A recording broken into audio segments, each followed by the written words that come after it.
My almost something said we were nothing, and it broke my heart. I don't know if I overreacted, but I still keep asking myself if I did the right thing. For context, he wasn't my boyfriend, but he also wasn't nothing. He was what people call a situationship, even though he said things you don't say unless you actually feel something. For weeks, he kept telling me he was in love with me, that I really caught his attention, that being with me felt different. I tried to take things slow, but when someone repeats those things enough times, you start believing them. One night, after a date that turned a lot more intense than usual, I felt too vulnerable to keep pretending I didn't care. We were laying there together, still close, still wrapped up in that moment, and I told him I loved him. It wasn't impulsive. I meant it. He went quiet for a few seconds, and then said, "Isn't that a little fast?" That single sentence felt like a punch to the chest. He didn't yell, he didn't get angry, but he didn't reassure me either. He didn't say, "I feel the same way." He didn't say, "I just need time." Just that. Like I had crossed a line he never planned on reaching with me. That's when I started questioning everything he had said before. If he was really in love, why did he react like that? Was he telling me the truth, or just saying what I wanted to hear so I'd stay? Still, I didn't want to start an argument that night. We had a date planned for the next day, and I thought maybe things would make more sense in person. The date was scheduled for 1 p.m. I got there on time. By 1:15, he still hadn't arrived. At 2, he texted me saying he was on his way. By 3 p.m., he stopped replying completely. I stayed. At 4 p.m., I felt stupid. At 5 p.m., I felt invisible. And at 6 p.m., I finally understood the message. He stood me up. No apology, no explanation, nothing. That's when something inside me snapped. I went home and did something I had never done before. I stopped replying. I deleted his number, his messages, his emails. I erased every trace of him from my phone. It wasn't revenge. It was self-preservation.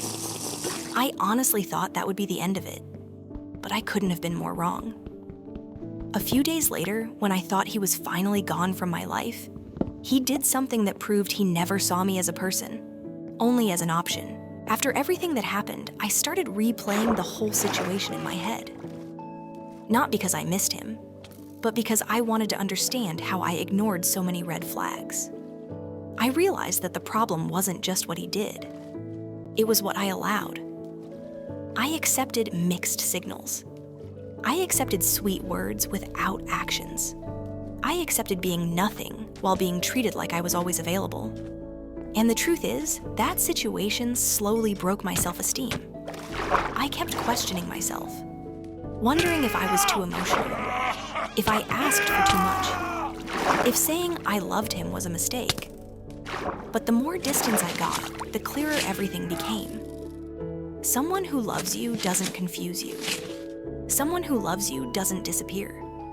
Someone who loves you doesn't claim you only when they feel like losing you. What hurt the most wasn't him leaving. It was realizing that I fell in love with potential, not reality. I fell in love with the version of him he pretended to be in the beginning, and accepting that was painful, but also freeing. Looking back now, I don't regret walking away. I regret staying as long as I did. Because the moment I finally chose myself, everything changed. I stopped explaining. I stopped justifying my feelings. I stopped waiting for clarity from someone who benefited from keeping me confused. Now I know that if someone tells you we're nothing, you should believe them. Not their actions, not their words, just that sentence. Because love doesn't leave you guessing. So yeah, that's my story. I didn't break his heart. I broke my own, and then I learned how to protect it. So tell me honestly, was I wrong for cutting him off completely? Or was walking away the only way I could respect myself? I'd really like to hear what you think. After that confrontation, I really thought it was over. No more messages, no more drama, no more excuses. For a while, he stayed quiet. And that silence almost made me relax. Almost. Because about a week later, I got another message. This time, it wasn't angry. It wasn't jealous. It was emotional. He told me he didn't understand why I was being so cold, that I had changed, that I wasn't the same person he met. He said I was being unfair. That hurt more than I expected, because somehow he had managed to turn everything around, like I was the one who did something wrong. He told me he never said we were nothing in that way, that I had misunderstood him, that he was just scared of commitment. And for a moment, I almost believed him. He started bringing up memories, private moments, things only we knew.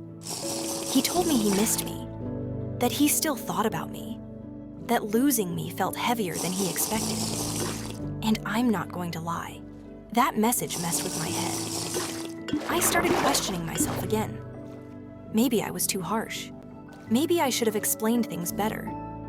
Maybe cutting him off so suddenly was immature. So I made a mistake. I agreed to meet him one last time.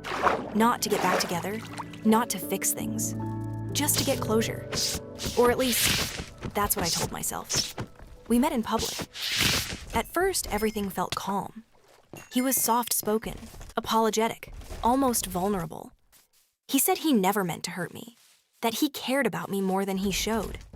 And then, little by little, the conversation changed. He started saying things like, "You know you exaggerate sometimes." Then, "You always take things too personally." And finally, "If you hadn't reacted like that, things would be different." That's when I realized something. This wasn't an apology. It was a negotiation. He wasn't taking responsibility.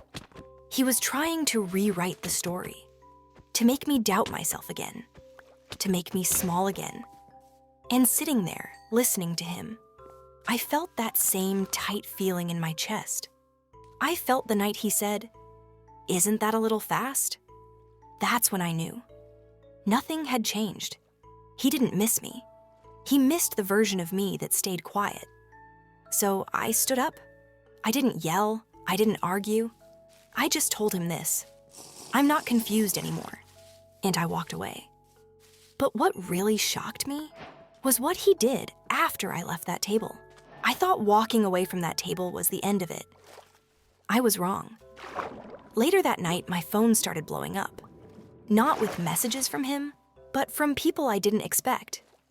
A friend asked me why I had played with his feelings. Another one asked why I had met up with him again, if I was done. That's when I realized he had already started talking. He told people his version of the story, that I had led him on, that I was dramatic, that I cut him off without giving him a chance to explain. And the worst part? Some people believed him.